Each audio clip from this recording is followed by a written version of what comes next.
Hello everyone, thank you for tuning into our talk. It takes a village, students performing ICS security assessments.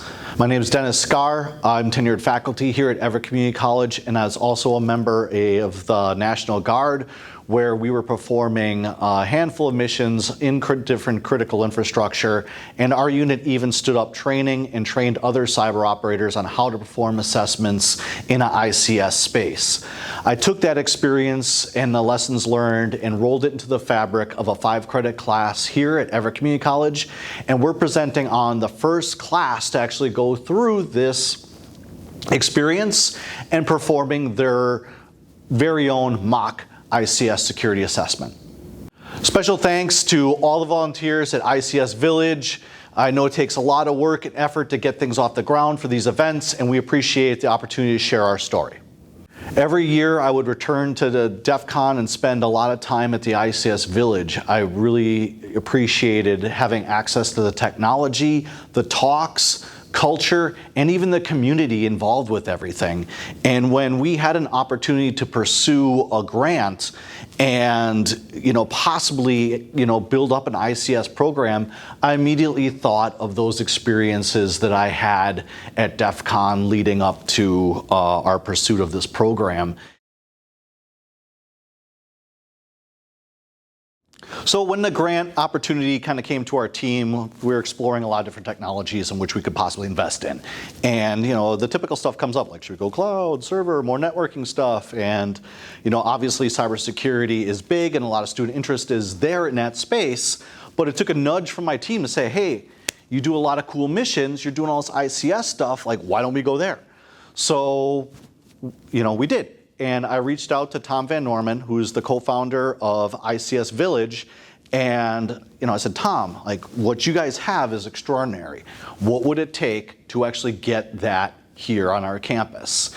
And we came with a plan, put in an offering, and I was thrilled. I was actually blown away that we actually had this opportunity, and I'm very thankful for the state of Washington to actually provide that to our students.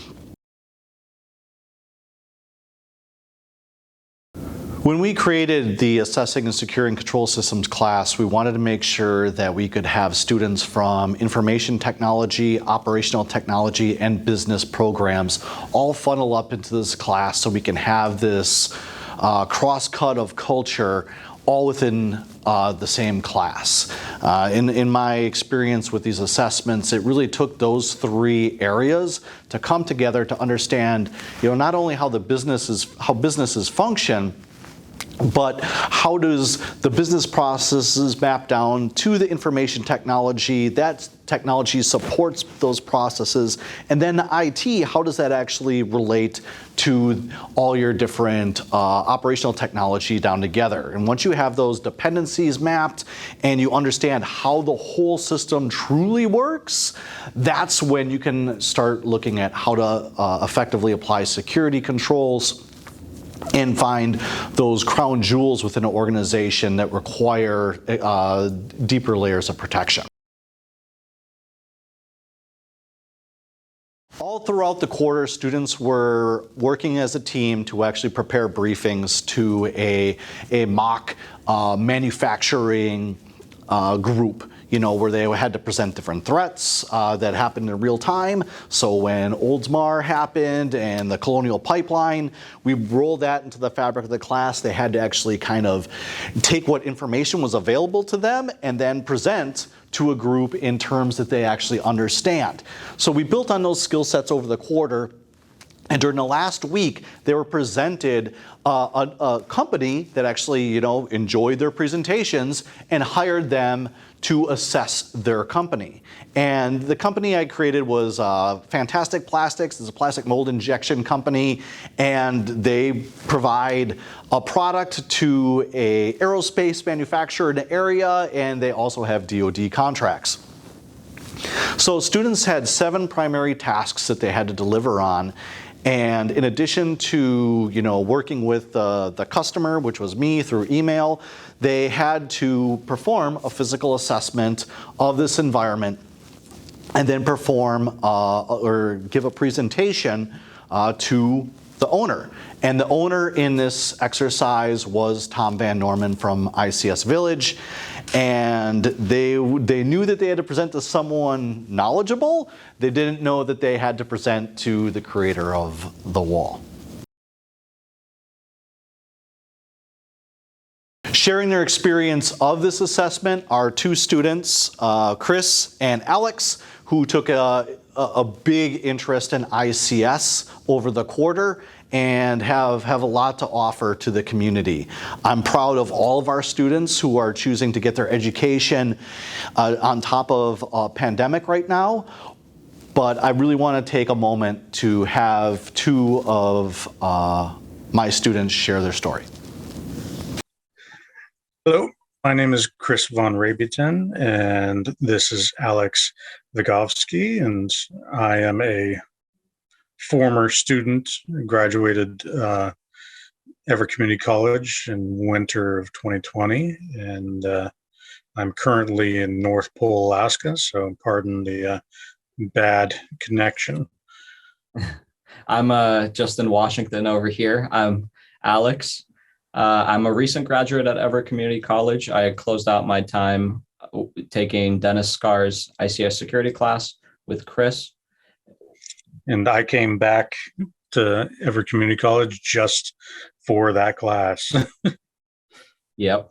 The big Capstone project that we did for that class was a mock security assessment that was enabled by an ICS security wall that we were able to acquire thanks to Tom Van Norman and GRIMM.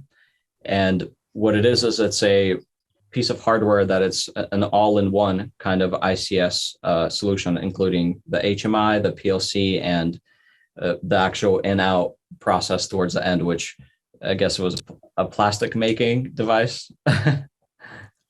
Yeah, well, our teacher, Dennis Skarr, he works with Air Force National Guard, and he created this capstone off of his actual experiences in the field. And so he created this company, like the Fantastic Plastics, that has a DoD priority plastic mix.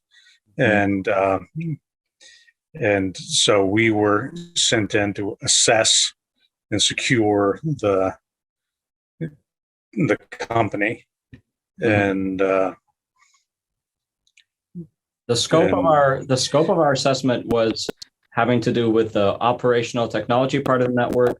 We did not deal with the business side, though in the scenario there was elements of the business network as well that I think were critical. As you know, it's important to kind of tie those two networks together because the air gap is not a reality in 2021. That's my kind of favorite quote now. But what we did is we mapped out all of the relevant network devices, every single critical device and service and data on the network, and we were able to scan for vulnerabilities that had the potential to impact those elements that are most critical to the system, right? Yeah, we had actual physical access to this wall on the campus. And so come in, hook the laptop into the switch and have access to the network. And it took me a little bit till I figured out I had to change the IP address to be on the actual network. But from there, we were using NetDiscover and Wireshark to do passive scans to try to see what was out there on the network. And since OT really doesn't like Nmap, we actually got signed off to actually be allowed to use Nmap to start actively pinging and actively scanning for vulnerabilities and what was on the network. And then we used Grass Marlin to just get a really good map of everything. And after we had our map, we were allowed to take the next step in the assessment and get a foothold into the network and start playing around with what was on the network. Yeah. Not so much trying to break anything, but just see what was on there. Right. It was really great fun seeing you run the Python script that then made the water tank start to go haywire. That was pretty good time. Yeah. Using the Pi Modbus discovery script, and so being able to see the registers for the PLCs and everything, and like watching them change, and like, oh, that's what controls this thing. Let me use a different script and change that register. Like, put the water output to maximum, and watching Dennis being like, "What the heck was that?" Just, haha. And then other PLCs like, "Oh, I'm gonna change the register numbers on this," and having the entire wall shut down. But lucked out that, I mean, this thing is well made. So just a few button presses and it's back up and running. But just like realizing like, okay, this is something you could do to like effectively like shut down a business if this was in real life. And then doing the EtherCap DOS attack on the HMI and like locking out the ability to change the controls. And like, this is something we're seeing nowadays, and like we can actually visually see like and be right there when this kind of stuff happens. And like, okay, now we see how these people are getting in and doing these attacks. Yeah, so there's a huge kind of exploration based element to this exercise. It's something that you don't get with something like a SIM or a VM, which is, a lot of my previous security classes were based around those kinds of exercises. This was very much you get to go in and there's like the whole network out there for you to explore and to work with, but you also do it in a very controlled and organized manner. This is based off of Dennis's time with the National Guard and the Air Force. He's been doing security assessments with them for 10 years, I believe. He was involved with the 2016 elections. He did some security assessments relating to that, I believe, to voting. System hardening. All right. Yep. And so he was able to bring a lot of his experience into this exercise, and he was able to build a highly kind of modular, project that it was all up to kind of the students to make with it what they will. And one of the kind of big takeaways that I personally got out of it was having to deal with teams and working with the time crunch element, because when you're doing a security assessment professionally, you're not doing it by yourself. You're working as a part of a team, and you have to know how to divide roles up and how to kind of tackle the challenges that you're faced with in a logical manner. And that's kind of what Dennis helped us with, but there was no hand holding involved. It was a very much kind of sink or swim kind of situation, and he always says this, you really learn the most when you're going through something hard. Like that's when the best learning happens, right? Is when you're struggling, right? Because if you're no pain, no gain, as they say. Yeah. And yeah. And like when you're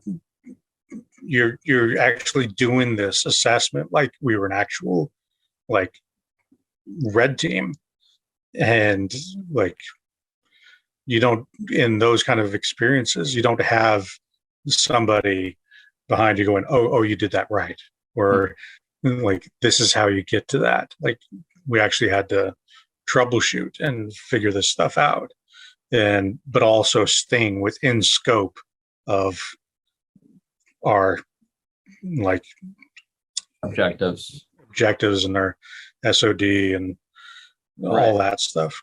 Right. You had to get authorization to be able to do certain things. I remember when we wanted to try using default credentials to get into some of the network devices. That's something you had to get authorization to do, which again that's how it would be in the real world.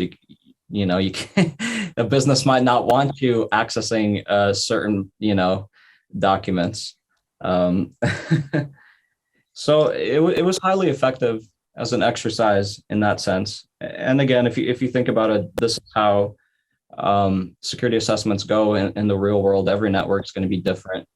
For me, I'm actually working with an aerospace manufacturer currently myself. And so we're constantly dealing with these principles.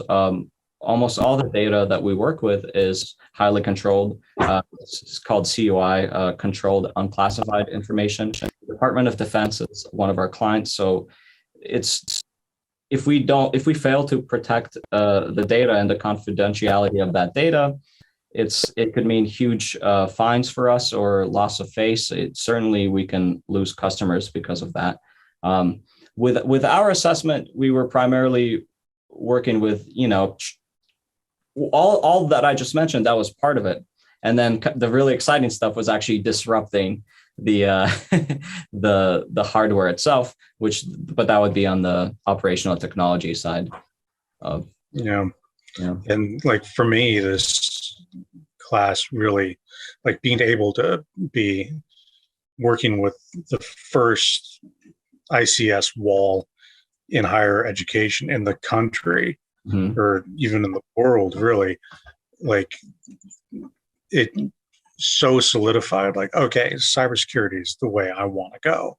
Mm-hmm. So I'm like currently enrolled in SANS, so I can get that bachelor's degree in cybersecurity, and like looking at pathways that I can take in cybersecurity now. And it's like ICS is one of them. And it's like, I wouldn't even think of doing that without this class. And so being able to just work with this actual thing instead of like, oh, here, let me do the point A to point B, like follow the instructions and the simulation. It's like having this actual physical thing that, see how the little things you do affect everything, and being like, okay, I can do these things now. How do I protect against these things? Mm-hmm.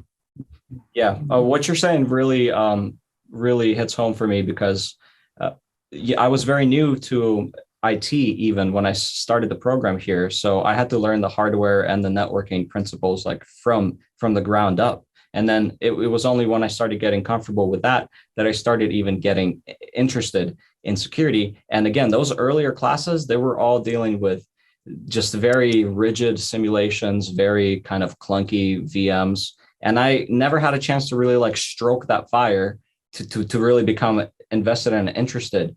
I mean, I wanted to, but what really did it was this exercise with the wall. Like that's when it clicked. Like you actually have to do the thing to know, if you enjoy doing the thing, or, maybe you don't, but we both do. Yeah. Yeah. I'd done ICS Village, Hack the Planet, CTF, and gotten third in it, and I was like, oh, cool, I know my stuff. And then I get the chance to work at the wall, and like, there is so much to learn. Absolutely. And it's like it's just mind-boggling and so cool that we got to have this chance to be like the first ones on the doorstep of this expanding field of like, because ICS is just so in the news right now and exploding. And like we get a chance to actually work with this stuff. So it totally like sets us up for like our future and doing assessments and doing red teaming, blue teaming, and all that stuff. And we need to build the workforce when it comes to security experts. And here in Washington, especially, I mean, we have such a big aerospace industry, which is, like what I described with what I do, it's extremely important to be able to have these skills and to know how to prioritize security from the ground up. So it's not only is Everett Community College the first place to kind of do an exercise like this and have the wall, that type of hardware, we're also in a state that really it's the best place to kind of begin to build that workforce up, because we need people who understand this stuff and who've experienced it, for real, not you can get a lot from a book, but there's no substitute for experience. So. Yeah. So that's looking like our time. So I want to thank DEF CON, the ICS Village. I want to thank Dennis for being an awesome teacher, and Tom Van Norman for getting us the wall to mess with. And thank you, everyone. Thank you. Thank you, Alex. Have a good one. Bye. Thank you, Alex and Chris, for sharing your experience. It's been a pleasure having you in class, and I hope to see you in the control system security community in the future. Maybe you will be presenting by yourself at DEF CON in a couple of years. So with that, that was what we were able to do with our initial investment. But we were even more fortunate to get another round of funding from Washington State to get even more products, to expand this to even the next level. And now we have, individual trainers with a PLC where they can perform a handful of exercises, whether they're programming or just network exploitation, traffic analysis, you kind of name it. We're kind of building this stuff as we go. The newest version of GRIMM's advanced trainers, where they have their own firewall, switch, PLC, and an ESXi server under the hood. We have, these will be part of our competitions as well as workshops and our classes. Here at Everett, we teach, servers, networking, help desk, traditional IT stuff, and we're going to be working to actually incorporate these into all of our classes. So, students aren't just getting like an ICS class, like they're getting exposure to it throughout the entire program, and they're getting away from the traditional IT stuff. Cisco's great, but how about you do those same kind of concepts on a Fortinet and see how that kind of works out. And, moving right along our 15-foot wall here, the latest addition is a building automation system here with the latest and greatest Allen Bradley PLC, some kind of newer equipment.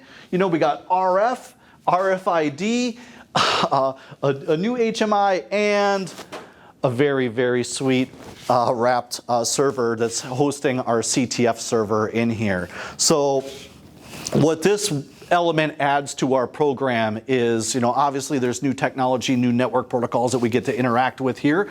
But, this is also built into our college level Capture the Flag competition that was also developed by GRIMM. So what this round of funding provided us is a high school level and college level CTF, where students are actually, interacting with all of our technologies to unlock different challenges here, and kind of stay tuned for that's in the works. So thank you for tuning into our talk. Thank you to all the volunteers at the ICS Village, and if you're interested in knowing more or getting involved, we're always looking for industry support, mentors, feedback, speakers, you kind of name it. I love having that loop of industry built into our classes and make sure that what I'm teaching isn't out of date, obsolete, or out of step with industry best practices are. Thank you very much, and have a great DEF CON.